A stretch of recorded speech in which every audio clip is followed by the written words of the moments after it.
আসসালামু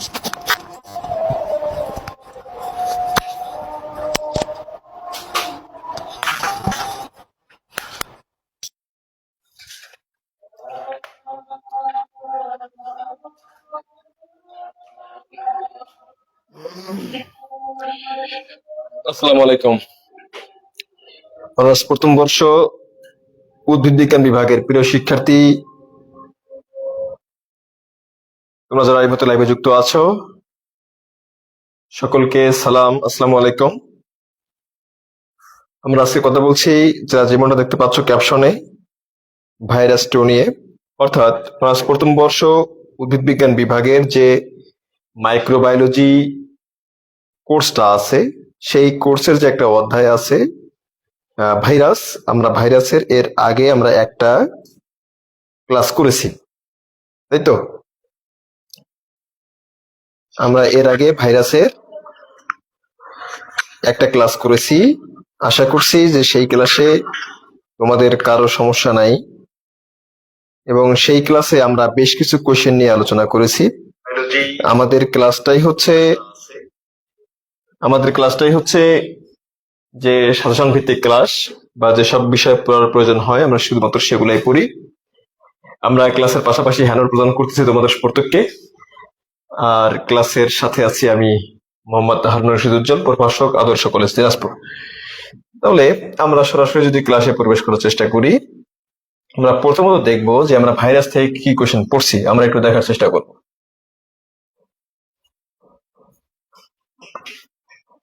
ভাইরাস থেকে আমরা পড়ছি কি কি।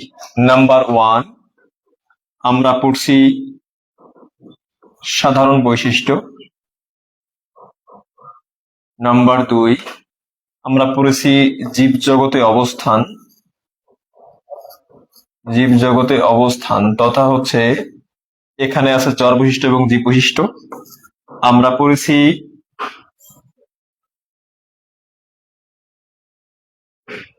পড়েছি যে T2, আমরা পড়েছি TMV, আমরা পড়েছি মানুষ, উদ্ভিদ ও প্রাণীর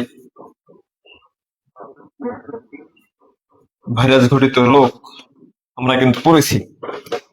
এই কোশ্চেন গুলা কিন্তু আমরা পড়ে ফেলেছি। ওকে, তাহলে আর যে কয়েকটা কোশ্চেন বাকি আছে আমরা কিন্তু সেগুলা পড়ার চেষ্টা করব ইনশাআল্লাহ। আর যে কয়েকটা কোশ্চেন পড়ার বাকি আছে আমরা সেগুলা পড়বো ইনশাআল্লাহ, ঠিক আছে? এবং খুব ভালোভাবে পড়বো, প্রত্যাশা করব যেন কারো কোনো প্রকার সমস্যা না থাকে।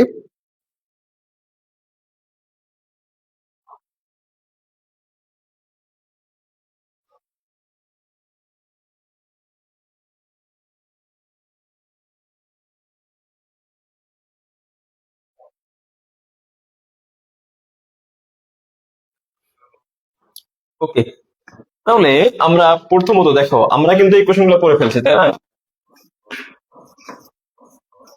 আচ্ছা, আমরা আজকে যেগুলো পড়বো সেগুলো হচ্ছে সবচেয়ে গুরুত্বপূর্ণ।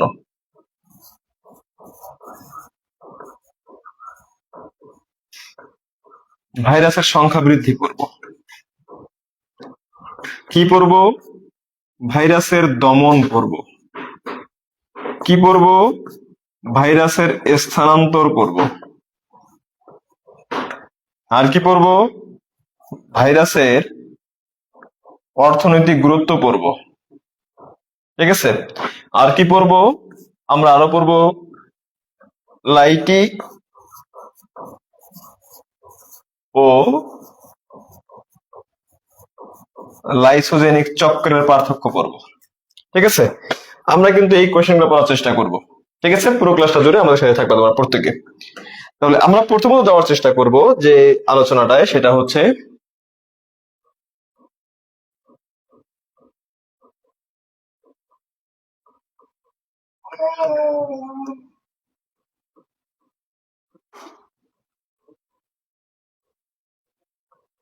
দেখো কোশ্চেনটা, যে ভাইরাসের সংখ্যা বৃদ্ধি বর্ণনা করো। কোশ্চেনটা এভাবে হতে পারে, একটি ব্যাকটেরিওফাজের সংখ্যা বৃদ্ধি বর্ণনা করো, এভাবে হতে পারে। একটি ডিএনএ ভাইরাসের সংখ্যা বৃদ্ধি বর্ণনা করো, এভাবে হতে পারে ভাইরাসের জনন বর্ণনা করো, এটা হতে পারে ভাইরাসের বংশবিস্তার বর্ণনা করো, ঠিক এভাবে হতে পারে।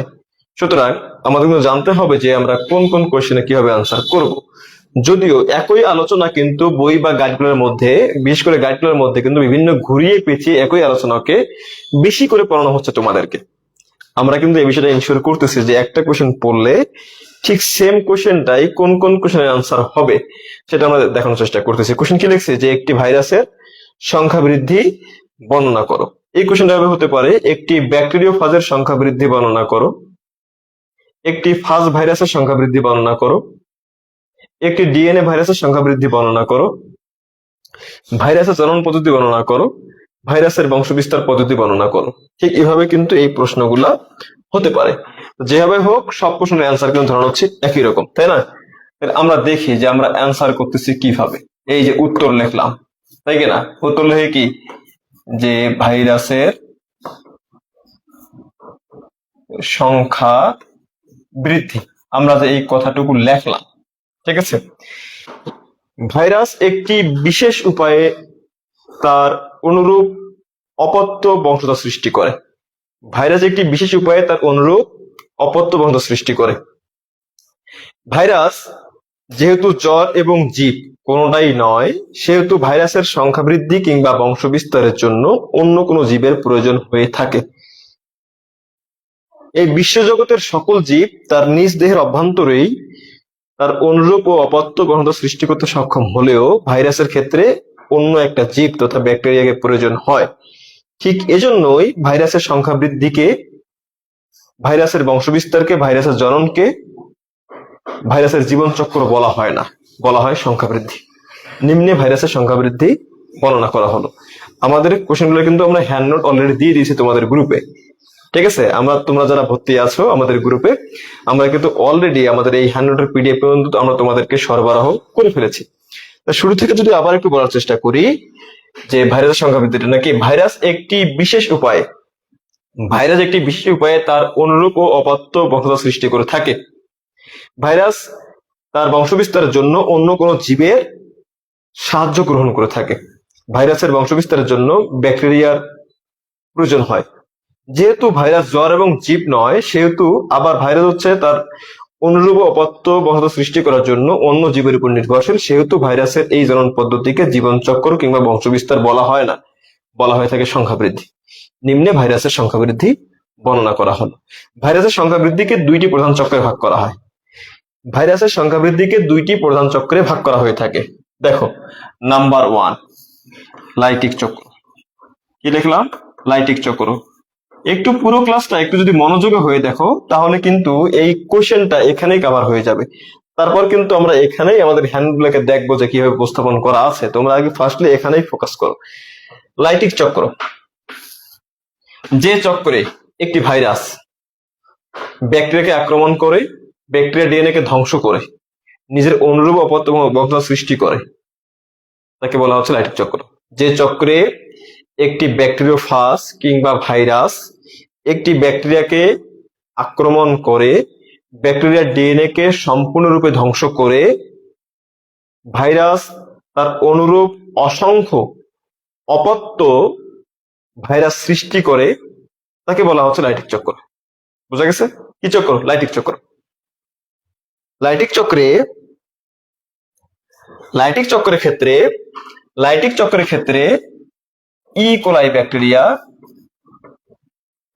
ব্যবহৃত হয় এবং লাইটিক চক্রের মাধ্যমে T2 সিরিজভুক্ত ভাইরাসরা বংশবিস্তার করতে পারে। আবারও একটু আসে যে চক্রে একটি ব্যাকটেরিওফাজ অথবা একটি ভাইরাস ব্যাকটেরিয়ার অভ্যন্তরে প্রবেশ করে, ব্যাকটেরিয়া ডিএনএটাকে ধ্বংস করে নিজের অপত্য অসংখ্য অনুরূপ ভাইরাসের সৃষ্টি করে, তাকে বলা হচ্ছে লাইটিক চক্র। লাইটিক চক্রের ক্ষেত্রে T2 সিরিজভুক্ত ভাইরাস যারা, তারা লাইটিক চক্রের মাধ্যমে তার অপত্য বংশধর সৃষ্টি করে থাকে। ক্লিয়ার? আমরা এখন যেতে পারি লাইটিক চক্রের ধাপ। নিম্নে লাইটিক চক্রের ধাপগুলো বর্ণনা করা হলো। নাম্বার 1 নাম্বার 1, পৃষ্ঠিলগ্নি ভবন। পৃষ্ঠিলগ্নি ভবন। আমরা একটা ভাইরাস দেওয়ার চেষ্টা করি, আমরা একটা ব্যাকটেরিয়া দেওয়ার চেষ্টা করি। এই যে একটা আমরা দিলাম একটা কি, একটা ব্যাকটেরিয়া। আমরা একটা এখানে ব্যাকটেরিয়া দিলাম।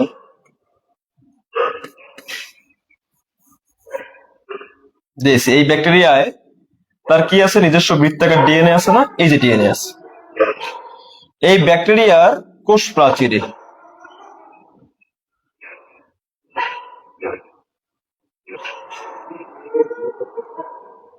দেখো, এই যে পৃষ্ঠলগ্নি ভবন ইকোলাই ব্যাকটেরিয়ার কোষ প্রাচীরে যেখানে ফাস্ট প্রোটিনের জন্য রিসেপ্টর সাইট আছে, সেই রিসেপ্টর সাইটে ব্যাকটেরিওফাজ তার লেজের বেস প্লেটের মাধ্যমে বা লেজের স্পর্শক তন্তুর মাধ্যমে দৃঢ়ভাবে সংযুক্ত হয়। কথা শুনো আবার, এটা ব্যাকটেরিয়া, তাই না? ইকোলাই ব্যাকটেরিয়ার কোষ প্রাচীরে যেখানে ফাস্ট প্রোটিনের জন্য রিসেপ্টর সাইট আছে, সেই রিসেপ্টর সাইটে ব্যাকটেরিওফাজ তার স্পর্শক তন্তুর মাধ্যমে দৃঢ়ভাবে সংযুক্ত হয়। নাম্বার 1 পয়েন্ট শেষ। নাম্বার 2, ডিএনএ অণুর প্রবেশ। ডিএনএ অণুর প্রবেশ ব্যাকটেরিয়ার কোষ প্রাচীরের নির্দিষ্ট স্থানে ব্যাকটেরিয়া তার স্পর্শক তন্তু দিয়ে সজোরে শক্তি প্রয়োগের মাধ্যমে ভাইরাসের ডিএনএটি কিংবা ব্যাকটেরিয়ার ডিএনএটি কি করে, ব্যাকটেরিয়ার ডিএনএটি ব্যাকটেরিয়ার অভ্যন্তরে প্রবেশ করে। এর ফলে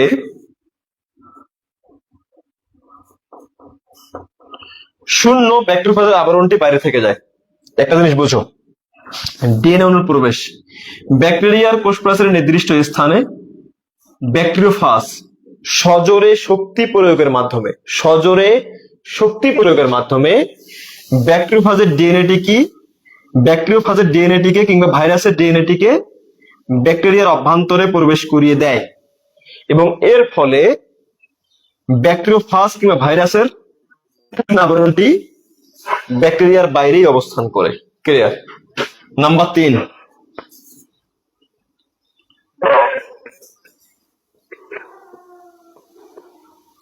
ডিএনএ অণুর সংখ্যা বৃদ্ধি। আসো এখানে দেখো কি বলছে, দেখো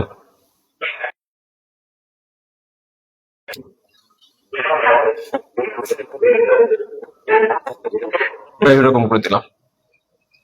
ভাইরাসের ডিএনএটি কিংবা ব্যাকটেরিওফাজের ডিএনএটি ব্যাকটেরিয়ার অভ্যন্তরে প্রবেশ করার পর সে সর্বপ্রথম আরএনএ পলিমারেজকে আকৃষ্ট করে। আরএনএ পলিমারেজ এনজাইমকে আকৃষ্ট করে ডিএনএ থেকে এমআরএনএ থেকে অসংখ্য প্রোটিন তৈরি করে। এই তৈরিকৃত প্রোটিনের মধ্যে নির্দিষ্ট একটা প্রোটিন ব্যাকটেরিয়াল ডিএনএ কেটে খণ্ড বিখণ্ড করে নষ্ট করে দেয়। এর ফলে ব্যাকটেরিয়ার অভ্যন্তরে ভাইরাসের ডিএনএর কোনো প্রতিদ্বন্দ্বী থাকে না। সে এই শক্তিকে কাজে লাগিয়ে অ্যামাইনো অ্যাসিড, রাইবোসোম, টিআরএনএ এর কর্তৃত্ব গ্রহণ করে সে অসংখ্য ডিএনএ অনুলিপন করার পাশাপাশি কোড প্রোটিন তৈরি করে। এই কোড প্রোটিন ভাইরাসের জন্য মাথা, লেজ, বেস প্লেট, কলার, স্পর্শক তন্তু সে কি করে তৈরি করে নেয়। জিনিসটা একটু বোঝার চেষ্টা করো, হ্যাঁ, জিনিসটা একটু ফাস্টলি বোঝার চেষ্টা করো, তারপরে তোমাদেরকে আরো ইজি করে দেওয়া হবে। ঠিক আছে? দেখো, ডিএনএ অণুর সংখ্যা বৃদ্ধি। ডিএনএ অণুর সংখ্যা বৃদ্ধি কখন হবে? যখন হচ্ছে ভাইরাসের ডিএনএটা ভিতরে প্রবেশ করলো।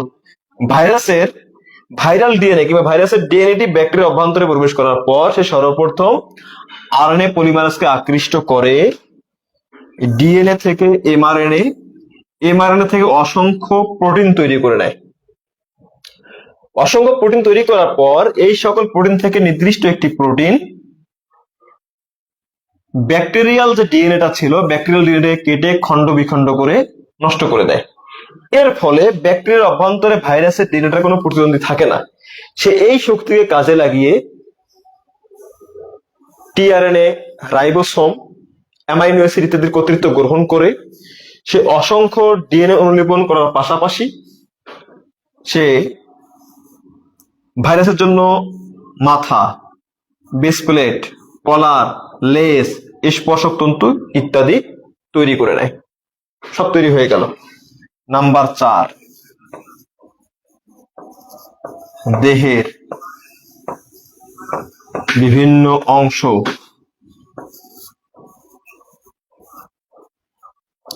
একত্রীকরণ। এই যে দেখো এখানে যে ডিএনএ তৈরি হয়েছে অসংখ্য, মাথা তৈরি হয়েছে, বেস প্লেট তৈরি হয়েছে, কলার তৈরি হয়েছে, স্পর্শক তন্তু তৈরি হয়েছে, এই সবগুলোকে নির্দিষ্ট একটি এনজাইমের মাধ্যমে তারা একত্রিত করে নতুন ভাইরাস সৃষ্টি করে। কি সৃষ্টি করবে?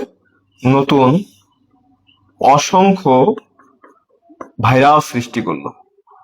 ঠিক আছে, দেহের বিভিন্ন অংশ একত্রিতকরণ করার পাশাপাশি তারা কি করলো?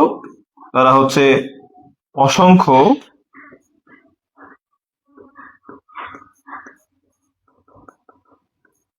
ভাইরাস সৃষ্টি করছে।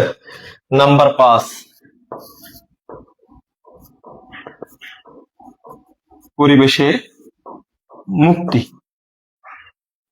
দেহের বিভিন্ন অংশ একত্রিত হওয়ার পর নতুন সৃষ্ট ভাইরাস সমূহ বিশেষ শক্তি প্রয়োগের মাধ্যমে ব্যাকটেরিয়ার কোষ প্রাচীরকে বিদীর্ণ করে তারা ব্যাকটেরিয়া থেকে বাইরে বেরিয়ে এসে পরিবেশে কি হয়? পরিবেশে মুক্ত হয়ে যায়। তাহলে এই পথে কি হচ্ছে? এই পথে কিন্তু হচ্ছে যে ভাইরাসগুলো কি হয়ে গেল? বের হয়ে গেল। ভাইরাসের বিস্তৃতিকে ট্রান্সমিশন বলা হয়। কি বলা হয়? ট্রান্সমিশন বলা হয়। তাহলে দেখো লাইটিক চক্র কিন্তু এই পর্যন্ত। একটু কমেন্ট করে বলো দেখি যে তোমরা এই যে লাইটিক চক্র পড়লাম সেটা বুঝতে পেরেছো কিনা। লাইটিক চক্র যে পড়লাম একটু বুঝতে পেরেছো কিনা একটু দ্রুত কমেন্ট করতে হবে তোমাদেরকে। একটু দ্রুত কমেন্ট করে দেখো এই লাইটিক চক্র তোমরা বুঝতে পেরেছো কিনা।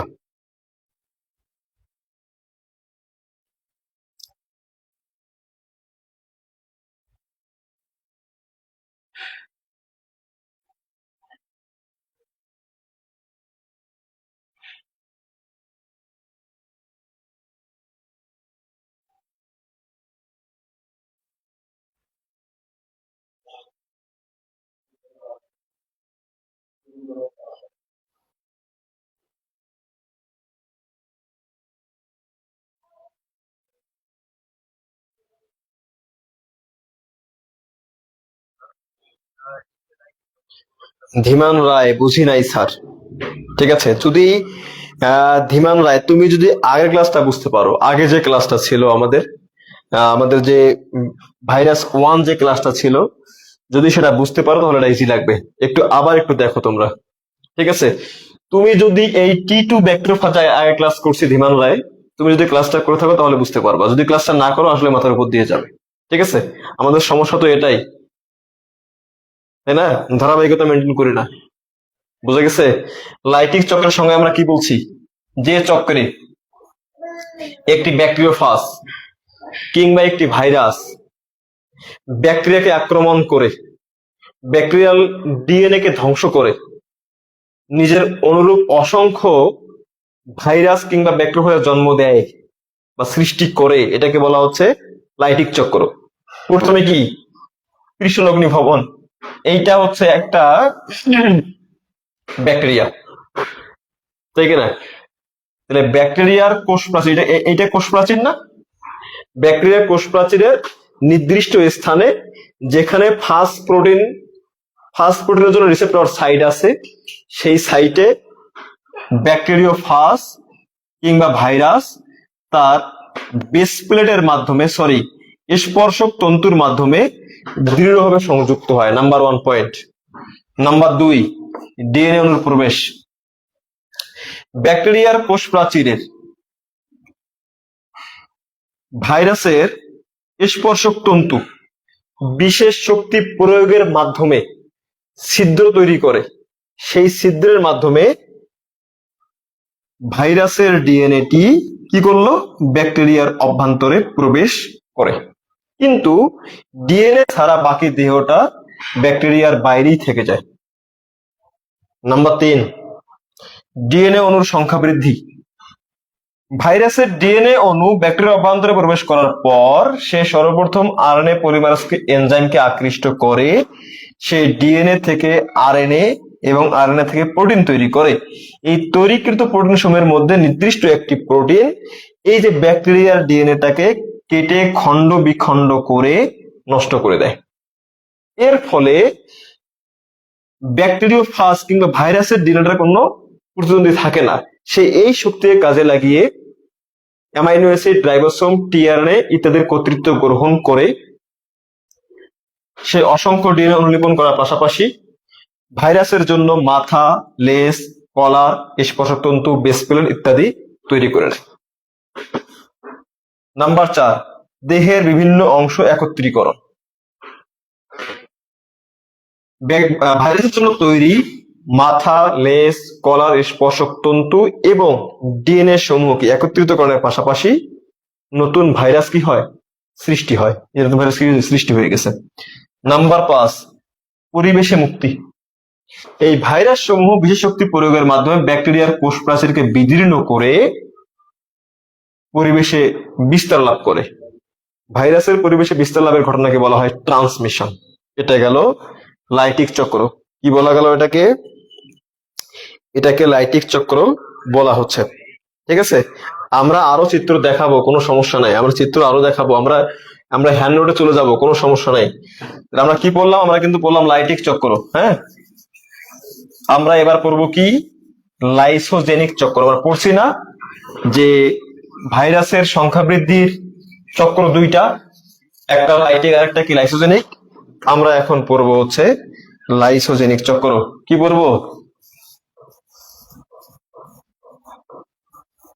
আমরা পড়বো লাইসোজেনিক চক্র। যে চক্রে ভাইরাল ডিএনএ কিংবা ভাইরাসের ডিএনএ ব্যাকটেরিয়ার অভ্যন্তরে প্রবেশ করার পর ব্যাকটেরিয়ার ডিএনএটাকে ধ্বংস না করে পাশাপাশি অবস্থান করে বা একত্রে অবস্থান করে নিজের অনুলিপন ঘটায়, তাকে বলা হচ্ছে লাইসোজেনিক চক্র। দেখো, আমরা প্রথমে যদি লাইটিক চক্র দেখার চেষ্টা করি, সেখানে কি ছিল? লাইটিক চক্রে এটা ছিল হচ্ছে ব্যাকটেরিয়ার ডিএনএ।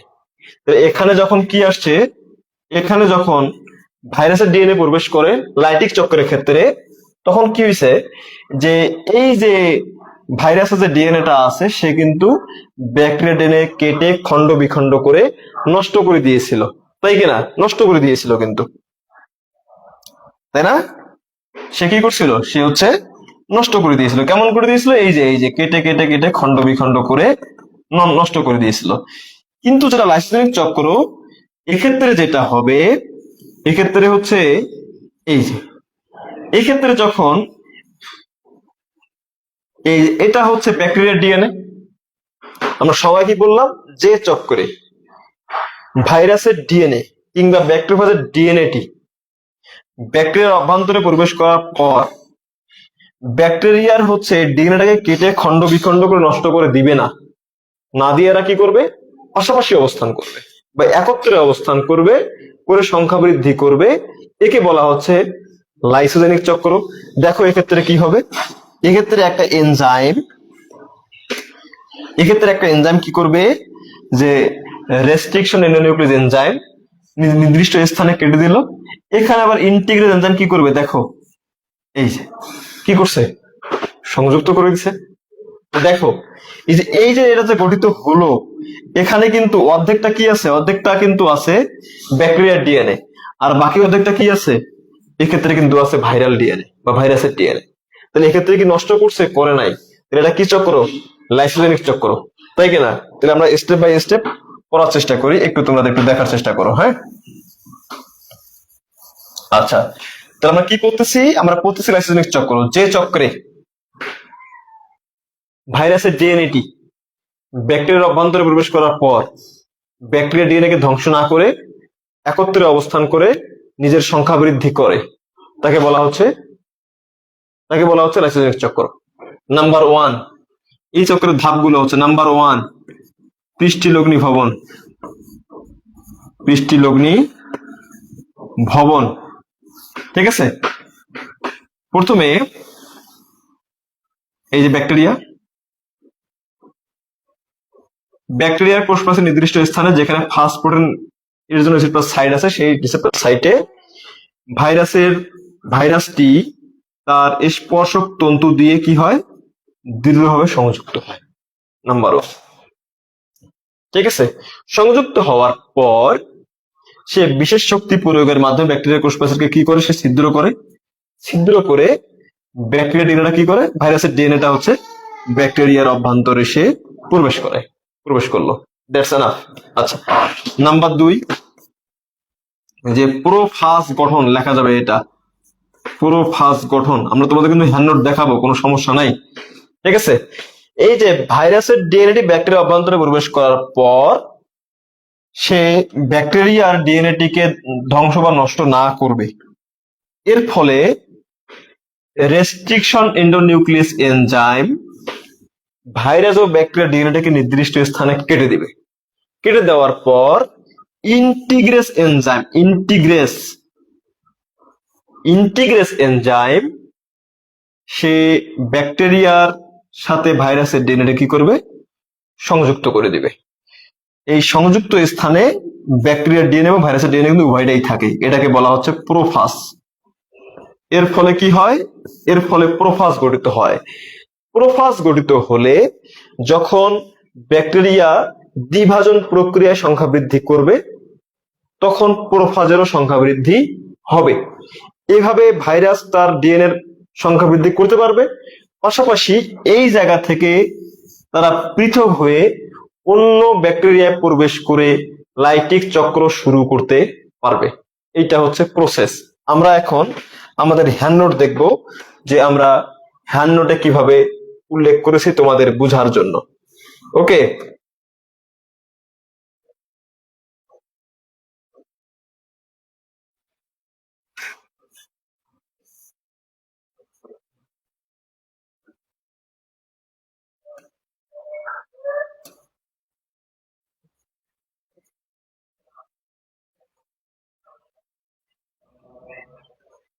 এই যে দেখো, এই যে এখানে কোশ্চেন শুরু হয়েছে, যে চিত্র সহ ভাইরাসের সংখ্যা বৃদ্ধি প্রক্রিয়া বর্ণনা করো, অথবা চিহ্নিত চিত্র সহ T2 ফাজ ভাইরাসের সংখ্যা বৃদ্ধি বর্ণনা করো, অথবা চিত্র সহ ভাইরাসের সংখ্যা বৃদ্ধির লাইটিক চক্র বর্ণনা করো, অথবা ব্যাকটেরিওফাজের সংখ্যা বৃদ্ধি বর্ণনা করো।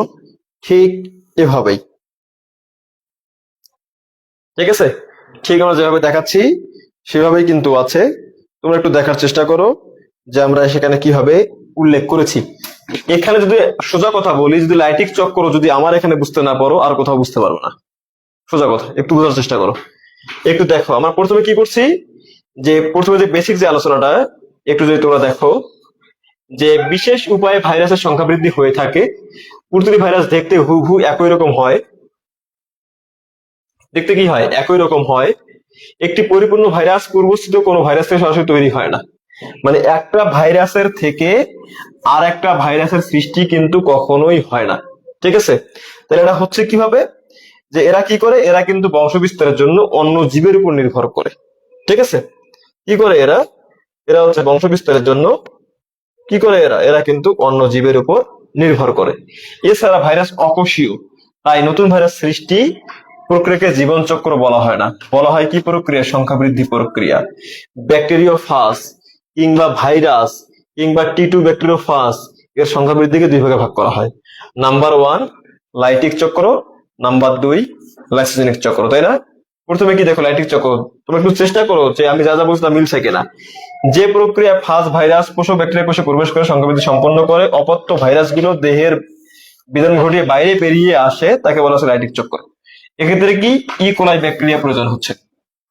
এবং এখানে কোন কোন ভাইরাস কাজ করতেছে, এগুলা টি সিরিজের ভাইরাস, T2, T4, T6 এরা কিন্তু এই কাজগুলা ঘটাচ্ছে, তাই কিনা? আচ্ছা, ধাপ সমূহ এখন একটু দেখার চেষ্টা করো।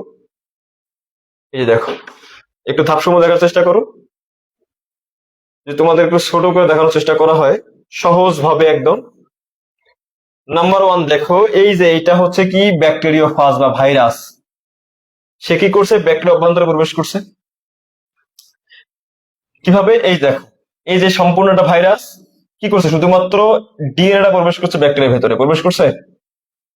প্রবেশ করার পর দেখো সে কি ব্যাকটেরিয়া ডিএনএ কেটে খণ্ড বিখণ্ড করে নষ্ট করে দিছে। নষ্ট করে দেওয়ার পর সে কি করছে? দেখো, এই যে ভাইরাসের যে ডিএনএটা আছে সে কি করছে? সংখ্যা বৃদ্ধি করছে। সংখ্যা বৃদ্ধি করার পর ভাইরাসের দেহের জন্য বিভিন্ন অংশ, মাথা, লেজ, স্পর্শক তন্তু তৈরি করছে। তারপর সকলে যখন একত্রিত হয়েছে, ভাইরাস কি হয়ে গেছে? এখান থেকে বের হয়ে গেছে। এই যে প্রসেসটা, ঠিক আছে কিনা? তাহলে প্রথম ধাপ আমরা কি বলছি? যে সংযুক্ত পৃষ্ঠলগ্নি ভবন। এখানে কি আছে? যে T2 ব্যাকটেরিয়া সাধারণত ইকোলাই ব্যাকটেরিয়াকে আক্রমণ করে। ইকোলাই ব্যাকটেরিয়ামের কোষ প্রাচীরে ফাস্ট প্রোটিনের জন্য রিসেপ্টর সাইট থাকে। রিসেপ্টর সাইটের নির্দিষ্ট স্থানে প্রোটিনের সাথে ফাস্ট ক্যাপসিডের স্পর্শক তন্তু প্রোটিন রাসায়নিক ক্রিয়ার ফলে ব্যাকটেরিয়ার প্রাচীরে T2 ফাস্ট দৃঢ়ভাবে সংযুক্ত হয়ে গেল। নাম্বার 2 কি? যে ব্যাকটেরিয়া দণ্ডাকৃতির লেজটি সংশ্লেষিত হয়ে বিশেষ শক্তি প্রয়োগের মাধ্যমে কোষ প্রাচীরের স্থানে ছিদ্র তৈরি করে। কি করে? ছিদ্র করে। ছিদ্র দিয়ে ডিএনএটা প্রবেশ করে। এই দেখো 2 নম্বর ধাপে প্রথমে যে ফাজ ভাইরাস যেটা আছে সে সংযুক্ত হয়েছে। নাম্বার 2 এ গিয়া ফাজ ভাইরাসটা কি করছে? যে ব্যাকটেরিয়ার কোষ প্রাচীরে ছিদ্র করে ব্যাকটেরিয়া যে ডিএনএ যেটা এই জায়গায় ছিল সেটাকে সে ভিতরে প্রবেশ করাইছে। 2 নম্বর কথা হচ্ছে এটা, ঠিক আছে? আচ্ছা দেখো, নাম্বার 3 এ কি আছে? নাম্বার 3 এ আছে ডিএনএ অনুলিপন, তাই কিনা? বা ডিএনএ অণুর সংখ্যা বৃদ্ধি। দেখো কি বলা হচ্ছে এখানে, যে ফার্স্ট ডিএনএ পোষক কোষের অভ্যন্তরে প্রবেশ করার পর নিজস্ব ক্রোমোটাস সিকোয়েন্স দ্বারা পোষক কোষের আরএনএ পলিমারেজ এনজাইমকে আকৃষ্ট করে। যেটা বলছি, পোষক কোষের আরএনএ পলিমারেজ এনজাইম ব্যবহার করে ফার্স্ট এমআরএনএ তৈরি করে। এমআরএনএ এর পরে কি তৈরি করে? প্রোটিন তৈরি করে। তাহলে বলা হচ্ছিল কি, আমি যেটা বলছিলাম যে ডিএনএ থেকে তৈরি করে হচ্ছে আরএনএ, আরএনএ থেকে তৈরি করে কি? প্রোটিন। এই যে প্রোটিন তৈরি হলো, এই একটা বিশেষ প্রোটিন কি করতেছে? যে ব্যাকটেরিয়া যে ডিএনএটা আছে একে কেটে খণ্ড বিখণ্ড করে নষ্ট করে দিছে। কাজে পোষক কোষে যে ভাইরাসের ডিএনএটাই এখন সব, তাই কিনা? আচ্ছা, এর ফলে সে কি করলো? রাইবোসোম টিআরএনএ অ্যামিনো অ্যাসিড কোষে কর্তৃত্ব গ্রহণ করলো।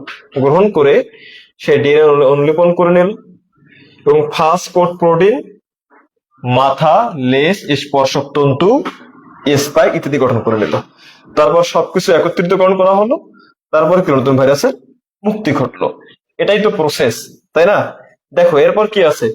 যে লাইসোজেনিক চক্র, যে প্রক্রিয়া ফার্স্ট ভাইরাস কি করতেছে? ব্যাকটেরিয়ার কোষে প্রবেশের পর ভাইরাল ডিএনএ ব্যাকটেরিয়াল ডিএনএ অনুসারে কি হচ্ছে? সংযুক্ত হচ্ছে। সংযুক্ত হলে সেটা হচ্ছে লাইসোজেনিক চক্র। দেখো প্রথমে এখানে কি হচ্ছে? যে ভাইরাসের ডিএনএটা ভিতরে প্রবেশ করলো, করে সে কিন্তু ব্যাকটেরিয়া যে ডিএনএটা আছে একে কেটে খণ্ড বিখণ্ড করে ধ্বংস করে দেয় নাই।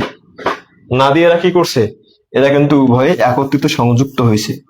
সংযুক্ত হয়ে কি হয়েছে? যদি ব্যাকটেরিয়ার কি হয়, যদি সেখানে হচ্ছে দ্বিভাজন প্রক্রিয়া সংঘটিত হয়, এর ফলে কি হচ্ছে?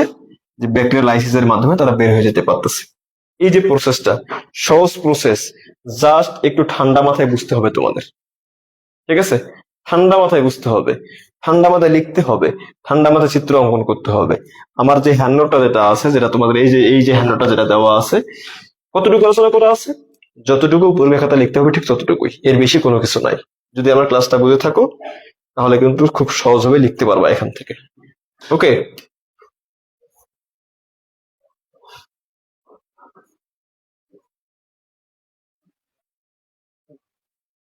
আচ্ছা, আরো 2টা সহজ কোশ্চেন আছে, আমরা একটু সহজ কোশ্চেন ধরে দেখার চেষ্টা করি, ঠিক আছে?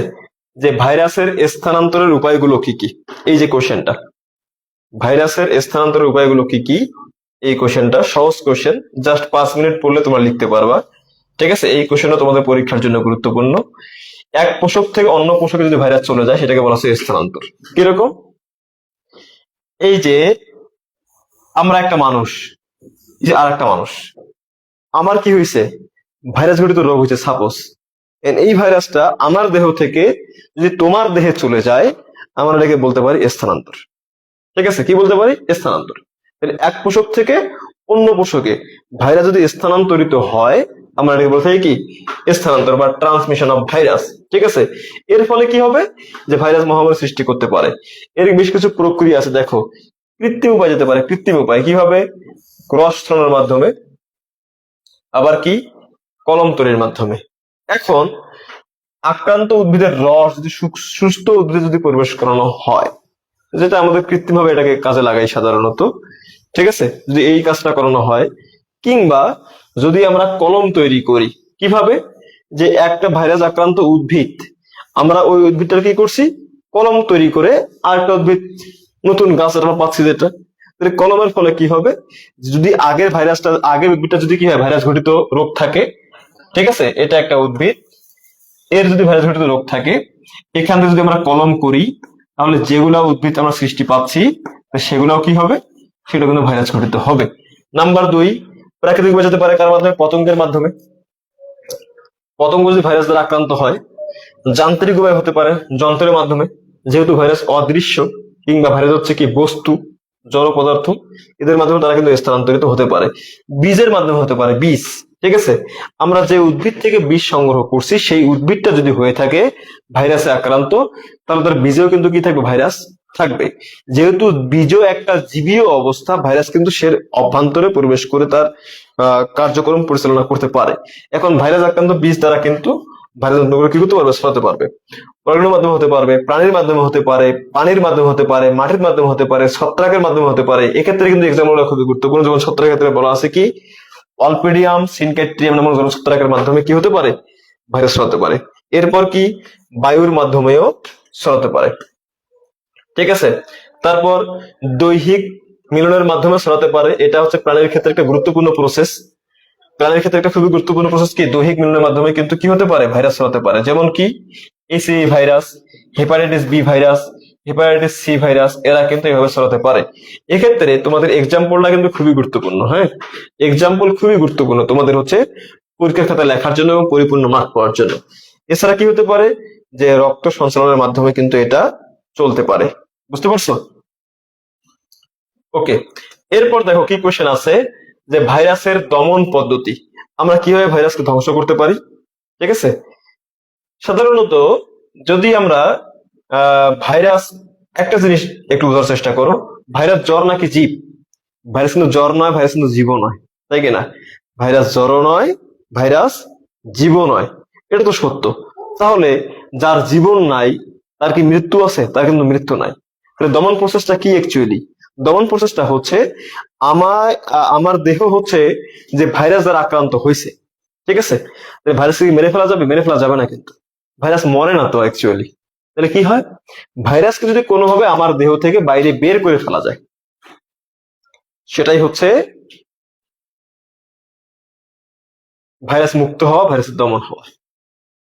আমি ভাইরাস ঘটিত রোগে আক্রান্ত, যদি কোনোভাবে আমার দেহ থেকে ভাইরাসটাকে বের করে ফেলা যায়, বাইরে পাঠিয়ে দেওয়া যায়, তাহলে আমি সুস্থ হব। প্রসেসটা হচ্ছে এটা। অ্যাকচুয়ালি ভাইরাসের কি নাই? কোনো মৃত্যু নাই, কারণ আমরা কিন্তু পড়েছি ভাইরাসের কোনো বৈশিষ্ট্য আমরা পড়েছি, তাই কিনা? দমনটা কিভাবে হতে পারে? যে নীরব বীজ এবং বীজতলা ব্যবহার। আমরা এমন বীজ ব্যবহার করবো যার কোনো কি নাই, ভাইরাসযুক্ত রোগ নাই। বীজতলা আমরা ব্যবহার করবো যেখানে কি নাই, যে কোনো হচ্ছে ভাইরাসযুক্ত কোনো সংক্রমণ ছিল না এর আগে। ফসলের বজ্র ধ্বংস সাধন। আমরা ধান কেটে আনার পর, এক্সাম্পল স্বরূপ, আমরা ধান কেটে আনার পর যে অবশিষ্ট অংশটা আছে সেটাকে যদি আমরা পুড়িয়ে ফেলে দিই, কি করি? পুড়িয়ে দিই। ঠিক আছে, যে কোনো উদ্ভিদ সংগ্রহ করার পর যে অবশিষ্ট অংশ যেগুলো আছে যদি আমরা কি করি? যদি আমরা পুড়িয়ে দেই, তাহলে কিন্তু ভাইরাস, ব্যাকটেরিয়া, ছত্রাক সহ যে সকল রোগ থাকবে সবগুলাই সেখান থেকে নির্মূল হয়ে যাবে। বোঝা গেছে? তারপর কি? আমরা রোগ প্রতিরোধ ক্ষমতা সম্পন্ন দাঁত ব্যবহার করতে পারি, প্রত্যক্ষ সংস্পর্শ এড়াতে পারি। কিরকম? যে উদ্ভিদটা ভাইরাস দ্বারা আক্রান্ত হয়েছে, সেই উদ্ভিদটাকে যদি আমরা কি করি? যদি ফসল থেকে একদম তুলে ফেলাই দেই, ঠিক আছে, যদি আমরা সেই উদ্ভিদটাকে কি করি? ফসল থেকে তুলে ফেলাই দেই, তাহলে আমরা কি হবে? তাহলে কিন্তু আর ভাইরাসের বিস্তৃতি ঘটবে না। ঠিক আছে, এরপর কি? সঙ্গ নিরোধ বা কোয়ারেন্টাইন, আমরা কিন্তু এটার সাথে পরিচিত। ঠিক আছে, কি হবে যে ভাইরাস ঘটিত কোনো আহ, বীজ, কোনো উদ্ভিদ, কোনো জীবাংশ যদি আমরা বিদেশ থেকে না নিয়ে আসি, যদি নিয়েও আসা হয়, যদি আমরা তাকে কিভাবে রাখি, যদি আমরা এককভাবে রেখে দেই, এটা কিন্তু হতে পারে। 6 নম্বরে কি তাপ প্রয়োগ, খুবই গুরুত্বপূর্ণ। দেখো যে বীজ আখের কাণ্ডকে, আখ আছে না আখ, এই আখের কাণ্ডকে খন্ড খন্ড করে কেটে যদি 50 ডিগ্রি সেলসিয়াস তাপমাত্রা প্রয়োগ করা হয়, এই পানি যদি 2 ঘন্টা ভিজিয়ে রাখা হয়, তাহলে রেটুন স্ট্যান্ট নামক আখের একটা রোগ আছে, এই রোগটা কিন্তু প্রতিরোধ হবে। আবার দেখা গেছে তামাকের যে মোজাইক ভাইরাস বা টিএমভি ভাইরাস যেটা আছে, টিএমভি এর ক্ষেত্রে 60 ডিগ্রি সেলসিয়াস তাপমাত্রায় সংক্রমণ ক্ষম থাকে, কিন্তু 80 ডিগ্রি হলে বা তার ঊর্ধ্বে সংক্রমণ ক্ষমতা লোপ পাবে। বুঝা গেছে? তারপর কি টিস্যু কালচারের মাধ্যমে এটা করা যাবে। কিরকম? যে আমরা যে বংশ বিস্তার করব, টিস্যু কালচার করতে হয় এক্সপ্লান্ট থেকে, কোনো ভালো বৈশিষ্ট্যের উদ্ভিদ থেকে, তাই কিনা? উদ্ভিদটা যদি আমরা নিশ্চিত হতে পারি যে উদ্ভিদটা ভাইরাস জনিত কোনো রোগ নাই, আমরা সেটাকে টিস্যু কালচার করে নিলাম। এর ফলে কি হচ্ছে? নতুন কোনো ভাইরাস সংক্রমণ হচ্ছে না, এই যে ঘটনাটা। এর পাশাপাশি কি আছে, যে জীবাণুমুক্ত যন্ত্রপাতি আমরা ব্যবহার করতে পারি, ভাইরাসের বৃদ্ধি রোধক আমরা ব্যবহার করতে পারি। ভাইরাসের বৃদ্ধি রোধক ভাইরাসকে মেরে ফেলবে কিন্তু এমনটা না, ভাইরাস যেন কি করতে না পারে, যেন বংশ বিস্তার করতে না পারে, এমনটা আমরা ইউজ করতে পারি। কিরকম আছে, যে মেলাসাইট গ্রিন, ট্রাইসোডিয়াম, অর্থোফসফেট, গরুর দুধ ইত্যাদি পদার্থ ভাইরাসের বৃদ্ধি কি করে, বাধা প্রদান করে। যদি আমরা এগুলোকে ইউজ করি, তাহলে ভাইরাস কি করতে পারবে না, বংশ বিস্তার করতে পারবে না, বা সংখ্যা বৃদ্ধি করতে পারবে না। এর পাশাপাশি কি বিকিরণ বা রেডিয়েশনের মাধ্যমে এটা করা যায়। এটা একটা খুবই কার্যকরী প্রসেস, সহজ জিনিস। তোমরা কি করবা, তোমাদের পরামর্শ হচ্ছে তোমরা জাস্ট একবার পয়েন্টগুলো যদি লিখে পড়ার চেষ্টা করো, তোমরা জাস্ট পয়েন্ট গুলা যদি একবার লিখে পড়ার চেষ্টা করো, তাহলে কিন্তু তোমাদের মনে থাকবে ইনশাল্লাহ। ঠিক আছে? এবং তোমরা সহজেই আনসার করতে পারবা ইনশাল্লাহ। হুম, এটা এখন বলো দেখি যে কোশ্চেন 2 সমস্যা আছে কিনা। স্থানান্তর এবং হচ্ছে যে দমন, স্থানান্তর এবং দমনে কোনো সমস্যা আছে কিনা একটু বলো দেখি, একটু কমেন্ট করো।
আমরা যাবো লাস্ট কোশ্চেনে।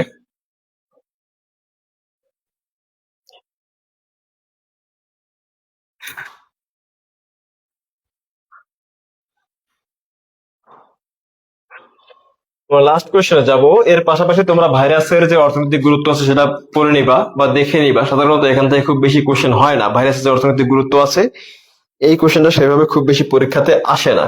ওকে, তাহলে দেখো এখন আমরা যেটা পড়বো সেটা হচ্ছে লাইটিক ও ল্যাসিনিক চক্রের পার্থক্য।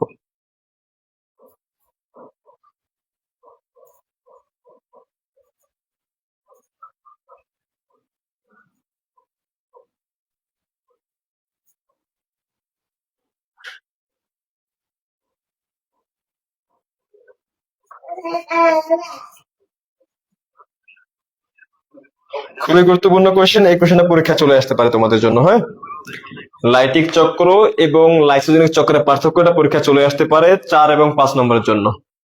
4 নম্বর অথবা 5 নম্বরের জন্য কিন্তু পরীক্ষা চলে আসতে পারে তোমাদের এই কোশ্চেনটা। ঠিক আছে, পার্থক্য লেখার সিস্টেম,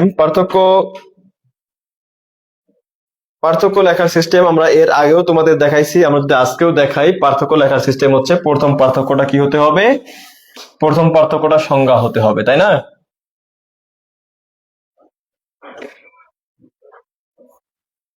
এই যে পার্থক্য লেখার সিস্টেম, দেখো আমরা যেভাবে তোমাদেরকে পরীক্ষাতে নম্বর দিয়ে থাকি, হ্যাঁ, এটা হচ্ছে কি